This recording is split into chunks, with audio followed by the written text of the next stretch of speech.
culinária em casa de hoje vai compartilhar com vocês a receita desse sorvetão cremoso de limão. Com poucos ingredientes você faz esse sorvetão na forma. Bora pra receita, tudo no liquidificador. Receita muito fácil. 200 ml de leite, 200 gramas de creme de leite, uma xícara de 200 ml de leite em pó, uma latinha de leite condensado e a estrela da festa aqui, ó, suco de pozinho. Mas se você tiver sobrando limão aí na sua casa, você pode colocar 150 ml de suco de limão aqui. Agora é só bater. Até envolver bem todos os ingredientes.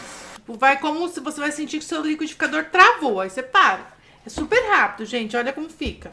Já fica uma mousse perfeita. Olha a consistência. Vou levar ao congelador por 4 horas e volto pra gente experimentar essa delícia. Pegar raspinhas de limão. Nó.